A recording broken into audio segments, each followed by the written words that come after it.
century. Given the Secretary of the Air Force's emphasis on bold thinking and the Chief of Staff's exhortation of every airman an innovator, how can industry contribute to these precepts? What do you see as the greatest impediments to the realization of these tenets? And how can the Department of Defense, along with its partners in industry, overcome institutional inertia and move rapidly to develop the concepts and materials that will successfully achieve that third offset strategy that Deputy Secretary of Defense work endorses? To address these questions and others that are relevant to this topic, we have with us today some of industry's brightest thinkers, finest minds, and successful innovators in their own right. Now, what I'm going to do right now is provide their introductions right up front, and then the panelists will give their perspectives. So hopefully we'll have a little bit of time for questions and answers. First on the dais is Darryl Davis, who's president of Phantom Works for the Boeing Defense, Space, and Security Business Unit of the Boeing Company. In this position, he oversees a $1 billion advanced research and development organization that's delivered some of America's most leading-edge capabilities. Pat Antkowiak is Corporate Vice President and Chief Technology Officer for Northrop Grumman. In this position, he has executive responsibility for developing and executing corporate technology strategy and setting plans and interfacing with technology leaders around the world. James Dorrell is the Vice President of Technology and Product Innovation for Lockheed Martin Aeronautics.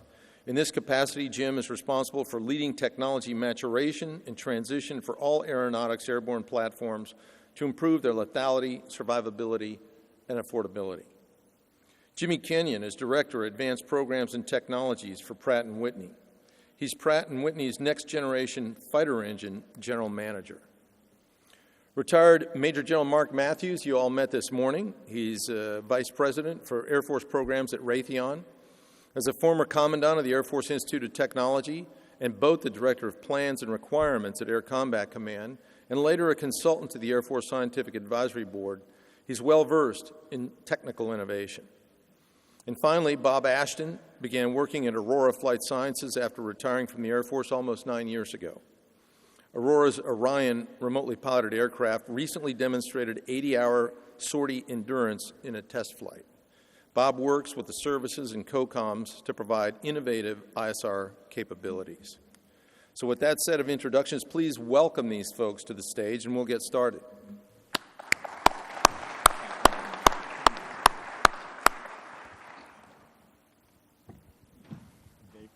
Good afternoon, everyone. I'll try to keep this brief because I'd like to pivot off of what General Welsh said earlier today, and Dave said it so well in his opening remarks. That every airman is an innovator. What we're trying to do inside the Boeing Company is that every engineer, every business person, every supply chain manager, every technologist is an innovator as well. And one of the biggest barriers we have inside a large institution like the Boeing Company is how do we harness that innovative and entrepreneurial spirit. So part of what we do in the Phantom Works really is challenge our people to work on the big problems. In fact, the 7 hard problems that OSD is working on. We have a number of not only our tenured engineers, but some of our young professionals that we've really challenged them to think out of the box.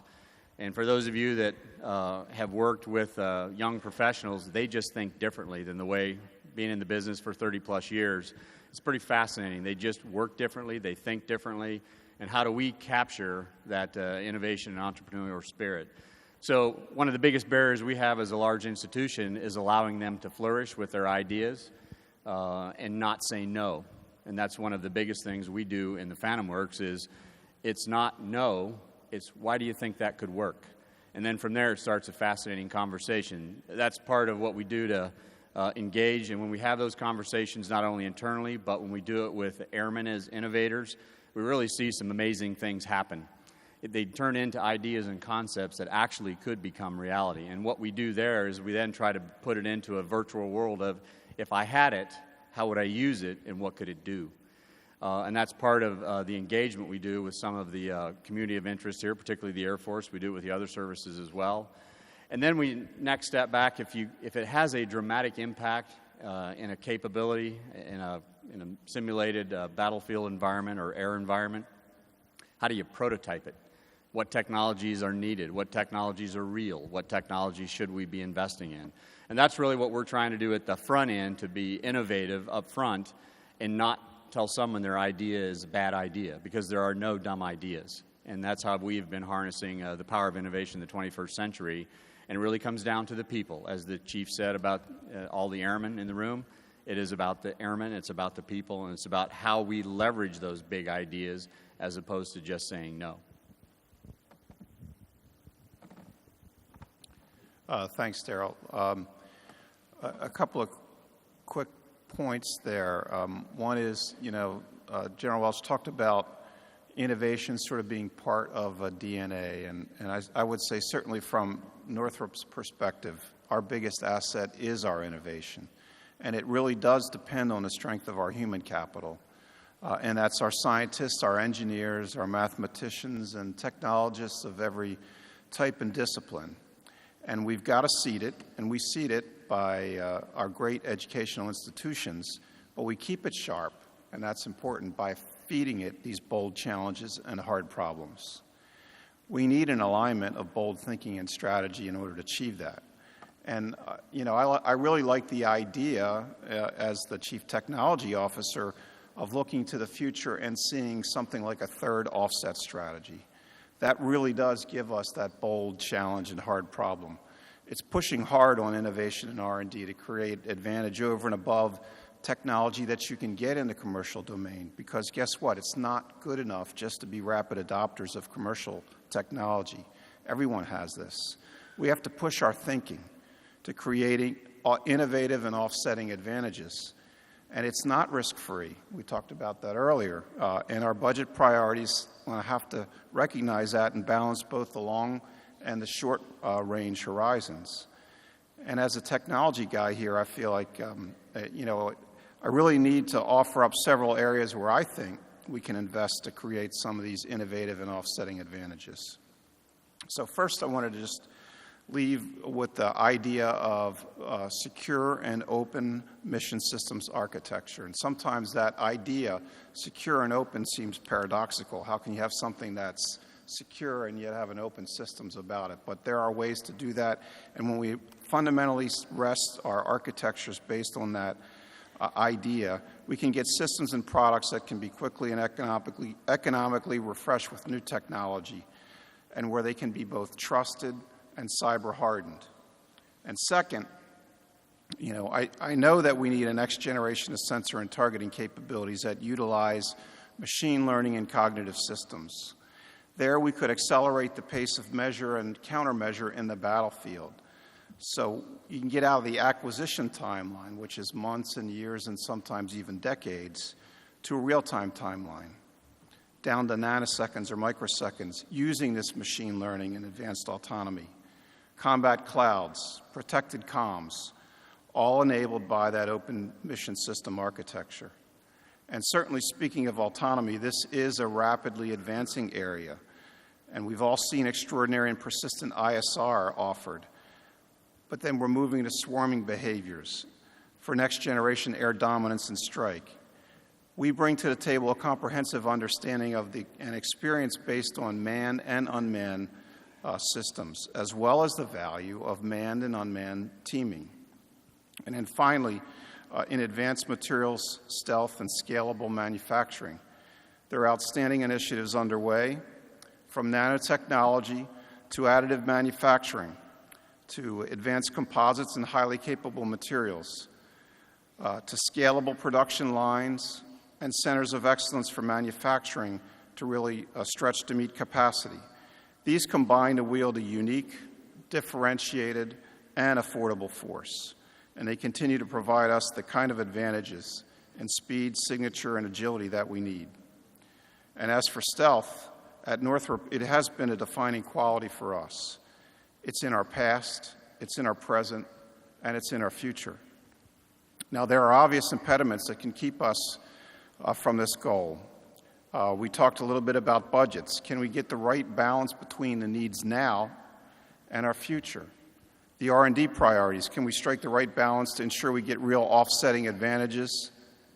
And then there's the workforce demographics. You talked about that earlier. Can we engage and excite the next generation of young engineers, scientists, and technologists to our field? And finally, can we undo the gradual shift away from the kind of basic science, research, and discovery that has been at the root of our innovative spirit and engage our human capital, science and technologies, and universities to help us in endeavor?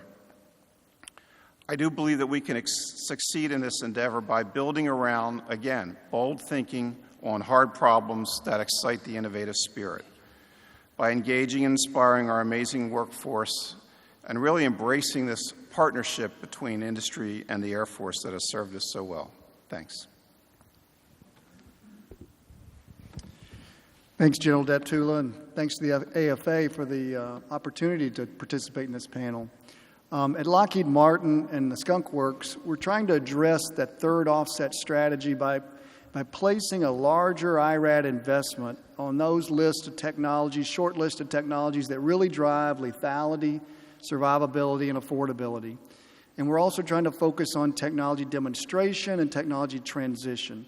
That really is the innovative pieces that we're trying to focus on. And what's driving those investments is our threat-based operations analysis to make sure we measure and ensure that those investments are paying off. We all know that the threats are continued to evolve at a very scary pace, whether it be the air threat, the ground threat. Innovation is going to be mandatory as we look forward, especially into the contested and highly contested environments. And innovation really comes in different flavors, if you will. There's the innovative technologies themselves, things like hypersonics and high-energy lasers and cyber. There's developing innovative ways to integrate those technologies onto our platforms. There's making sure that our platforms can be deployed in a collaborative manner. There's innovative business practices. We even heard this afternoon there's innovative maintenance approaches. So innovation really comes throughout the life cycle of the technology and the platform. For today's discussion, I'll just kind of focus on a couple of examples. And I promise Pat and I didn't exchange notes, but open system architecture and open mission systems is one that I want to focus on too. This is a capability that's been developed by the Air Force, and it's innovative both from a cost perspective and a capability perspective. From a capability, it's enabling rapid software reuse. It's reducing regression testing significantly, and it's allowing capability to be fielded at a much more rapid pace. And obviously with the cost side of that is because it's reduced regression testing, maximizing software reuse, it's a huge cost savings. It is a huge enabler for the third offset strategy, and we must continue to leverage that. It's open system architecture is a requirement on our new starts, and we've got to accelerate the implementation of OSA onto our legacy platforms as quickly as we can. Another example is a strike package resource manager, potentially hosted by the Combat Cloud. This resource manager would operate within the strike package of assets and could potentially optimize the sensors, the weapons, the electronic attack, even the cyber techniques that are within that strike package. So as we look forward to that highly contested environment, we've got to be able to have our platforms work collaboratively, and that resource manager will maximize lethality and survivability, and that's what our constructive analysis has shown, and that's what our flight demonstrations have shown. So what's a couple of the biggest impediments or challenges to the third offset strategy? Well, one is today there's no incentive for making these major innovative leaps. And in fact, industry is penalized for that by the way of risk. The DoD is currently very risk averse, and true innovation is going to require risk. So we've got to get to a point where both industry and the Air Force and the DoD can manage risk better and therefore accept risk in a smart way. The second impediment I wanted to talk about is a trend that's developing. And this trend is developing where the government wants to claim all intellectual property by industry. And in many cases, that intellectual property is being used to even level the playing field in some competition. So if that trend continues, I think many of the truly innovative ideas and technologies may not be brought forward and may not help us realize innovation. So we've got to find a way to balance that intellectual property approach as we go forward. So in conclusion, innovation comes in very, very different forms and flavors, whether it be the technology itself or the platforms or the business practices. We've got to be able to innovate in all of these ways if we want to be successful in realizing the third offset strategy. And innovation is really going to take a partnership. It's going to take a partnership between industry and the government to make sure we can realize that. Thank you. I want to take a step back before I go too much into this, but I think it's important to recognize what innovation is doing for us today. It's really an exciting time to be in aerospace. Before I started working at Pratt & Whitney, and I've not been at Pratt & Whitney for too terribly long, I spent time at OSD, and I had an opportunity to look at the entire aerospace technology spectrum across the services, across the U.S. government, across industry, and around the world. And it really is remarkable, the things that are coming to fruition today. If you want to look at on the aircraft side, we are starting to see composite materials and composite structures finally make their way in a meaningful way into our aircraft. And the services, the agencies throughout the federal government working with industry are looking at ways to streamline the certification process and really get those out there much more quickly, much more cost effectively. But we're right on the cusp of that. If you look at hypersonics, this has been decades in the coming, but right now we're looking at the potential to turn hypersonics into real, practical, useful systems that will provide a real warfighting benefit. But of course I am at Pratt & Whitney, and so I want to talk a little bit about what we see in propulsion. I think everyone is familiar with generational leaps in aircraft capability, but every one of those have been predicated on and dependent on a generational leap in propulsion capability. If you look on the commercial side, since the dawn of the jet age, we started with turbojets, then we figured out that if you put a fan on the front, you could do things more efficiently, and we went to the turbofan. And then we figured out, well, if we make the fan even bigger, it becomes even more efficient, and we got the high bypass ratio turbofan, or the high bypass turbofan, each time providing a significant increase in efficiency, reduction in operating cost, and really a substantial improvement in capability. Right now, at Pratt & Whitney, we have a product called the gear turbofan that's going to enable the concept of ultra-high bypass turbofans. And what that enables is yet another double-digit improvement in efficiency while significantly reducing noise and emissions. On the military side, everybody knows we're on the 5th generation of aircraft and the 5th generation of engines. Right now, we're getting ready to field the world's most powerful jet engine. A huge amount of thrust coming out of something that size. It's really astounding, and still able to adapt between up and away, conventional flight, and short takeoff vertical landing operations. A truly remarkable improvement in capability, and really a testament to the investment and the time and the money that's gone into technology development, not for a couple of years, but for decades. But even while we're doing that, we're looking at adaptive engines that use a third stream of air through things like the Adaptive Engine Technology Development Program, provide another generational leap in propulsion capability. It's really, really very exciting to see, again, this huge investment pay off. But this has been the challenge. These things don't come about overnight. They come about through years and sometimes decades of investment, of hard work, of people with great ideas, taking those ideas, working through really hard physics problems to turn them into a reality. And the question we face today is, how do we keep that going into the future? How do we harvest this innovation and keep that innovation going for the next generations? And when you look at the situation we have with ever-increasing costs and ever more constrained budgets, that's hard. But first and foremost, what we need to do is we need to have a steady investment in technology development and in innovation.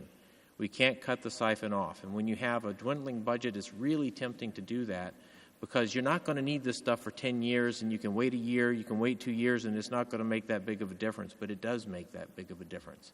So we need to keep that investment going, and we need to invest in good work.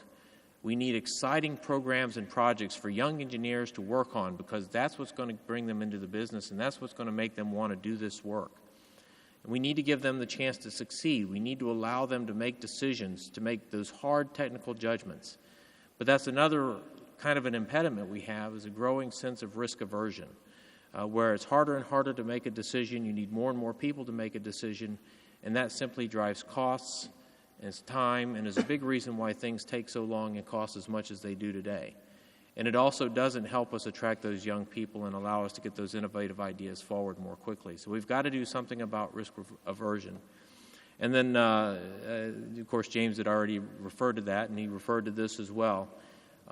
It makes a lot of sense in a budget-constrained environment to look at industry more and more and leverage the work that industry has done on its own. But when you do that, you have to think about how you incentivize industry to keep that investment going, because what you do end up doing, of course, we can talk about how we use intellectual property and how we take the different companies' intellectual property and use it so that we can sustain competition. That's a good thing. But by the same token, when you use that way, then everybody starts to have the same intellectual property, and that stifles innovation. By the same token, we've seen a growth in different kind of contracting mechanisms, be they fixed price or cost share types of contracts, which require industry to put skin in the game. And to some extent, it may be appropriate, especially in some cases, for industry to put some skin in the game. But those funds compete with other things like IR&D. And when you start to do that, and you're investing instead of great ideas in industry, but in government priorities or customer priorities, what that ends up doing is, again, driving everybody to work on the same things with that investment. And again, we start to all look kind of the same, and it stifles innovation. Of course, all of those things are done for a reason. It makes a lot of sense why we do them. But we have to think about that subtle law of unintended consequences as we go through that. But it's exciting. We've got a lot of great things going on. We just need to think a little bit harder about how we're doing it so that we can make sure that we sustain this innovation over the long term.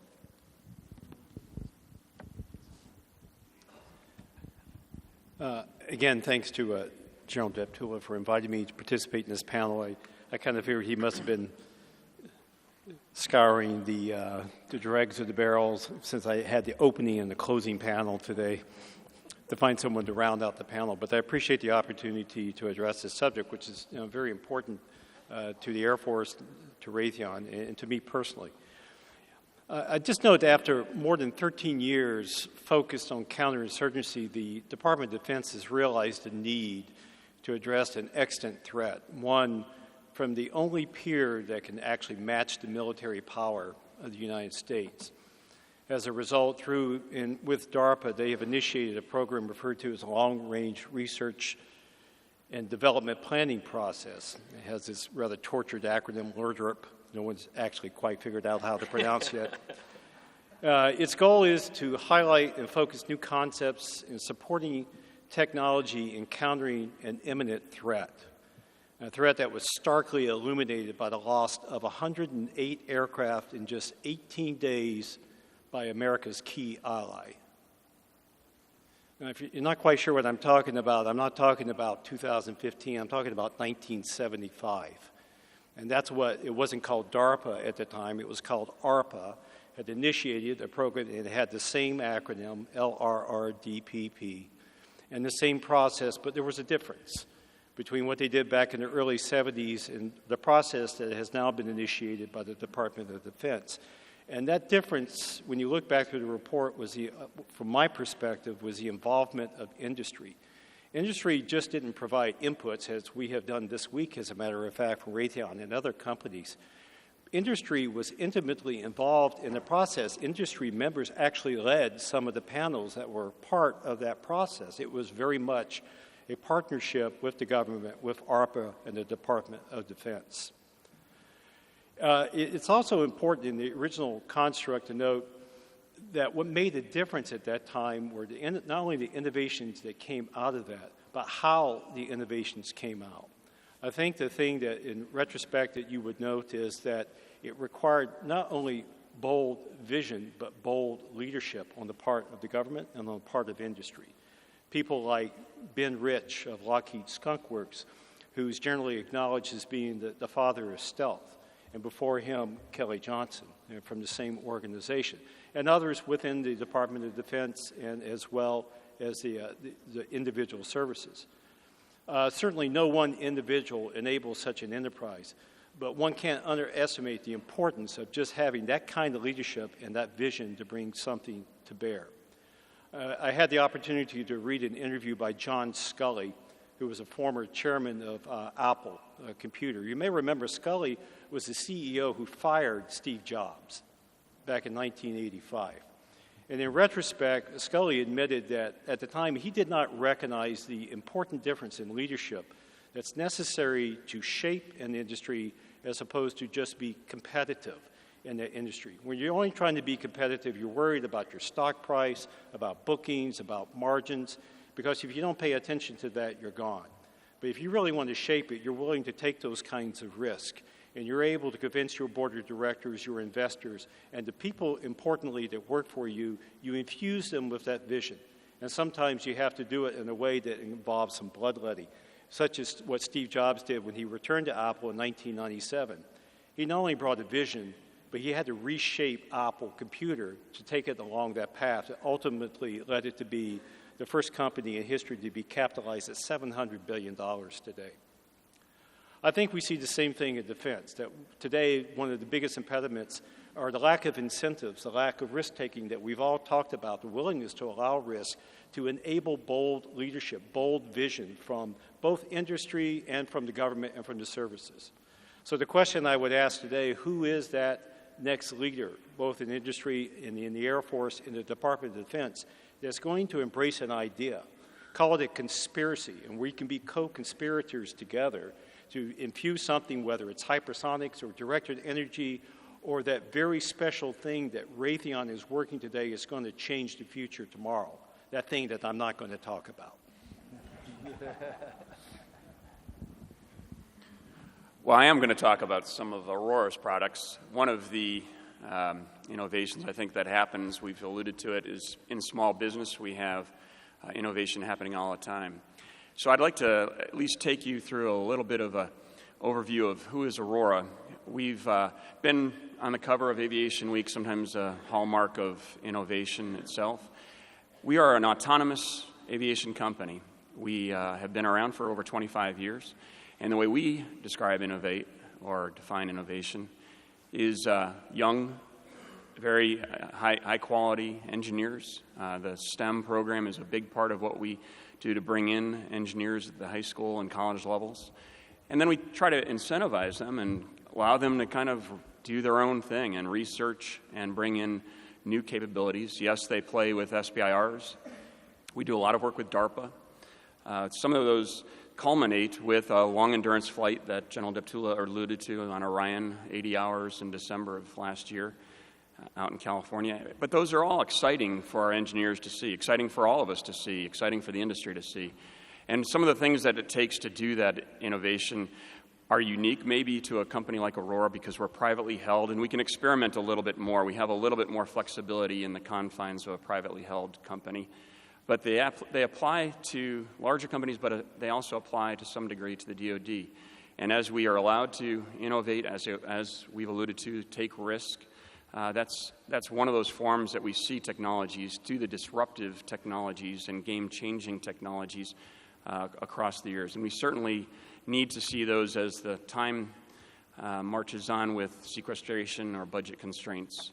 Some of the products that Aurora has done in innovation over the last 25 years, you may have seen, maybe not, unless you're in the unmanned systems community.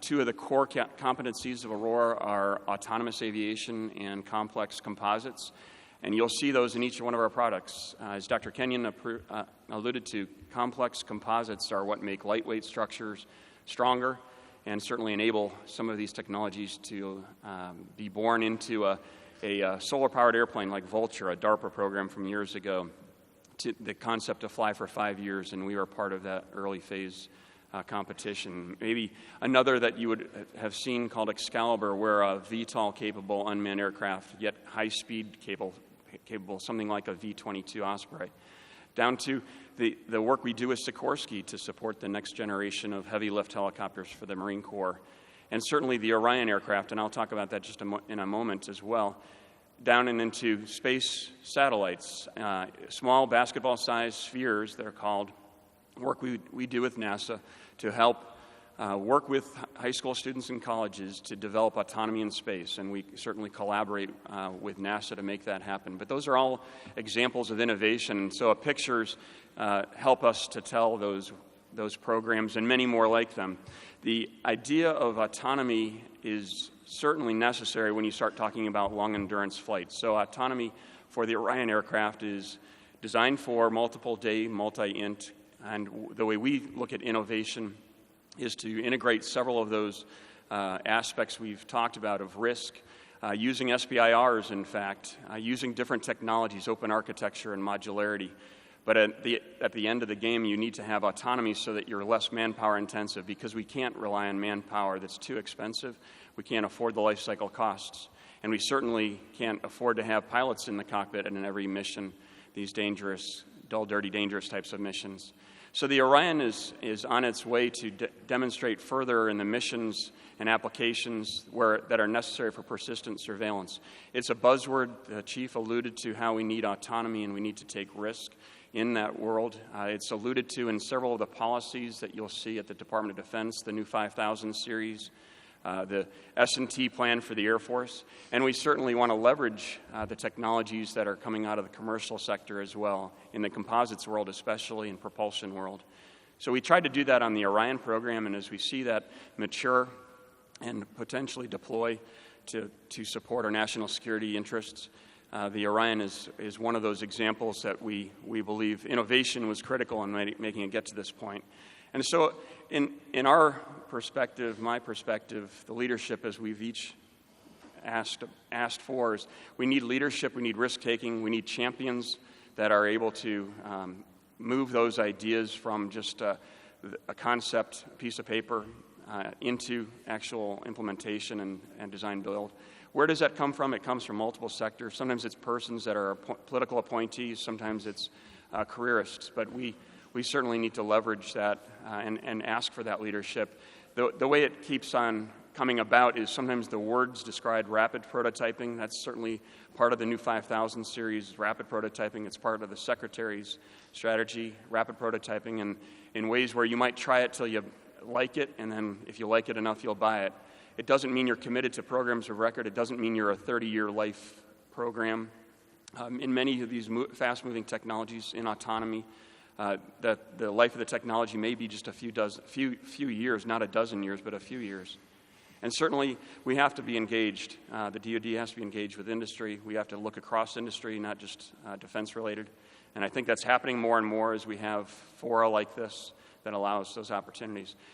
A big part of it is resisting the temptation to say no, or because it's new, to resist the temptation to reject the technologies. But certainly, it's all about building relationships with industry and across including academia, and certainly within the Defense Department. Okay, well, thank you, gentlemen, for those excellent insights. We have some excellent questions from the audience, so let's hear what's on their mind. Here's a general question for the audience, I'm sorry, not for the audience, but for the panel. That I think a lot of people will be interested in. How do you make innovation a culture in a very large organization? I'll start. Some other people can weigh in. Within the Skunk Works, we really break it down into very small, empowered teams. So we try to purposely keep it small. We keep their goals, their objectives of what they're working on to a minimum. And then I think Darryl said it earlier, you don't reject any idea. Every idea that comes forward is valued, is weighed, it's looked at. I think you have to have that culture where, success is rewarded, but failure is not penalized, and tolerate maybe is not the right term, but we have to be able to fail and learn from those shortcomings and then implement those as we go forward. But I think it's very small, empowered teams that help us get that done. James, that was great comments. In fact, very similar to what I was going to say. In fact, I would take a slightly different perspective here.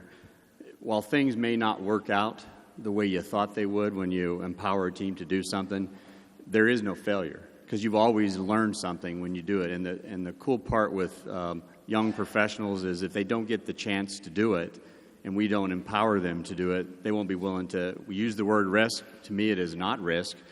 What's the risk if we don't let people do it? What is when we say it didn't work out, is it a failure?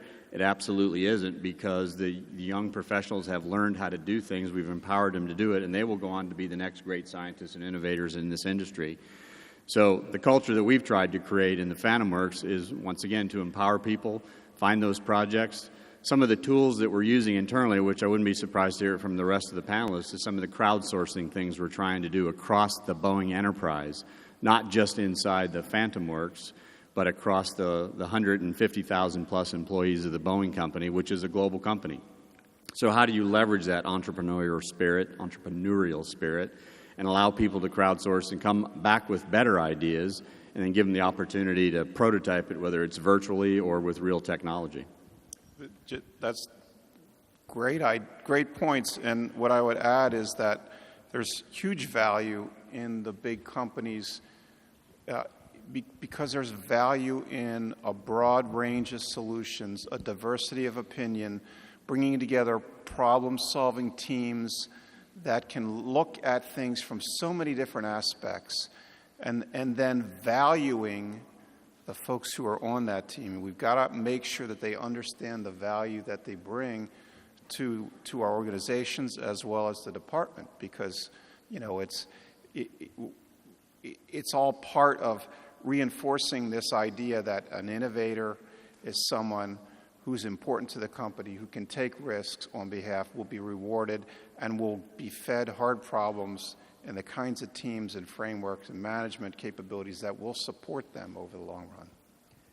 I think all of the comments so far have been spot on, but I would add just two things. Leadership. There's a conscious decision that has to be made within a company or within a government organization that this is important and we are going to do it. And that's just a leadership decision that you have to make. But then once you make that decision, because by the way, you're going to have to defend that decision, it's important to recognize what innovation has done for your company, what innovation has done for your government organization.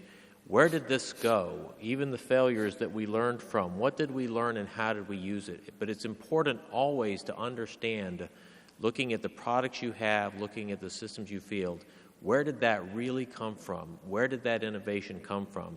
And it's never a linear path. It never works out exactly how you thought it would. But it's important to go back in hindsight. It's always 20/20 and figure out where it came from and recognize that. Sorry, Jim. So I actually took the question as a large organization being the Air Force. And I would say that one of the aspects of the Air Force Research Lab has used risk. The DoD uses risk at Rapid Fielding Director, now called the Enduring Capabilities Office, that does JCTDs. That's how the Orion program was born several years ago, was a study and then a JCTD that AFRL managed. And I don't know if General Masiello is in the audience, but that's one of the things that I think recognizing having excitement and passion in your younger workforce is important for the DoD as well as industry. And I know Darryl mentioned it as well. That's how do you incentivize that? How do you keep them excited? Allow failure. That's a good way of doing that, and that comes through leadership. You're right. Okay, very good. Mark, you wanted to add or no? Okay. Given the hour, we'll make this the last question. Although I do want to applaud the audience's questions and all of you for sticking around for this very, very important panel. And if this isn't your question, please come on forward and grab these folks after this, or perhaps at the bar. So here's the last question. Is the acquisition community and the Department of Defense striking the right balance between risk and cost? If yes, where can we improve? No. I think part of the challenge we have is, as industry innovates, and I think it was said by some of the panelists here earlier this afternoon, is the system is not ready to respond to some of the innovation that industry can bring forward.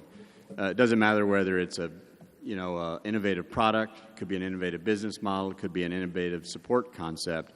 The system is not wired to react to innovation. So hopefully with the third offset strategy and some of the things that AT&L is trying to do, we'll find ways to innovate with the business practices as well as with the ability to tolerate risk, and at the same time have a way to do that in partnership with the department. It was said many times by my compatriots here, there is no risk-reward opportunity here. If we risk our resources to do something and there is no payoff for it, then what have we accomplished if the system can't respond? Yeah, I agree that, there's the risk aspect has turned to such a degree that it's really hard to bring innovative solutions into ongoing acquisitions because of the constraints and around the costs. Really tend to drive, you have to have almost a completely risk-free solution offered at the time when you build your proposal, that it just makes it difficult to lean forward. And I would say that there's an element of patience and partnership that goes on with the customer communities that we would want to deal with that would facilitate, the understanding that if we take risks, we're going to fail. And that failure is going to cause, issues in the program management. And so what we need to do is also build in a strong risk management process as we execute our development programs to ensure that we always have fall forward and fall back mechanisms to allow us to address that risk and reward the innovation risk that we want to take. I completely agree. The answer to the question, I think, is no. The one thing I would add is that at lower TRLs, I am seeing some acceptance of risk with DARPA and with AFRL. But as we mature those technologies up the TRL spectrum and it becomes inherently more expensive to mature those technologies, that's where I see no tolerance for risk whatsoever. And like several from the panel have said, if you don't have a zero risk approach, it typically does not go forward. Again, the answer is no. It's fundamentally no. The issue you run into here is that one of the reasons we've become so risk averse is because things cost so much. The problem with that is as you become more risk averse, you're going to put more and more requirements on there to reduce risk. More and more eyes have to look at it. More and more processes you have to go through. In large documents, you have to check all of the boxes off to make sure that you have absolutely uncovered every risk before you can make any decision to go forward. Well, all of that costs something. All of that takes time to do.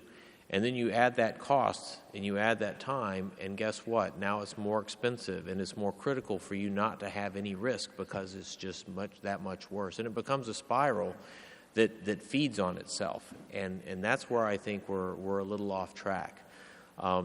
We are seeing it, so I'll disagree a little bit with James because we are starting to see that certainly in the propulsion side, even starting to get down into some of the lower TRL things. And when you start seeing that happen in the lower TRLs and we're doing science and technology programs where failure is a big deal, that's just hard to do. And obviously we want to work at that. We all want things to be successful, but as Darryl said in response to the past question, we learn in our failures, and it's how you recover from failure often that is more telling than how you celebrate your success. So taking risk early, there's a right balance. There's a time at which risk is just not acceptable.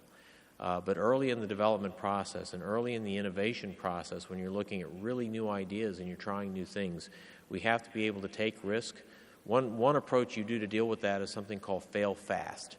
If you're going to spot the problem, put it on the line and get to the problem fast. And that's a good way to do things as well. But we need to be able to take those risks.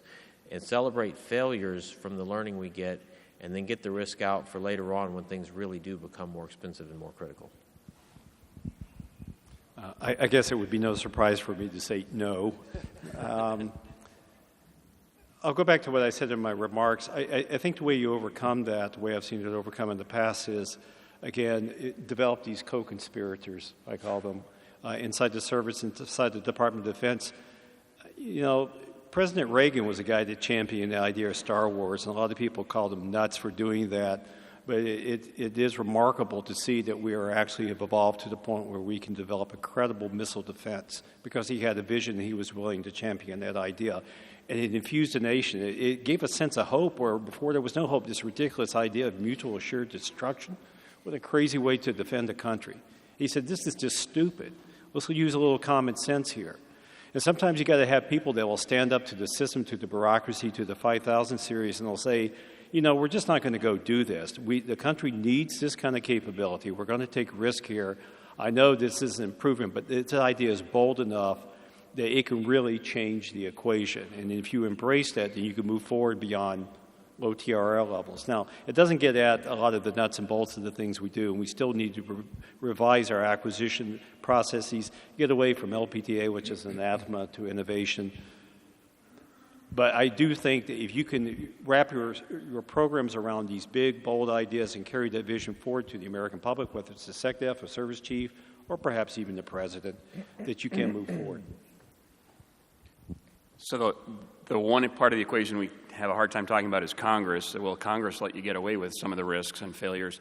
I don't know. But I think the new 5000 series, the better buying power approach, if we actually do walk the talk, that'll be critical. If we are willing to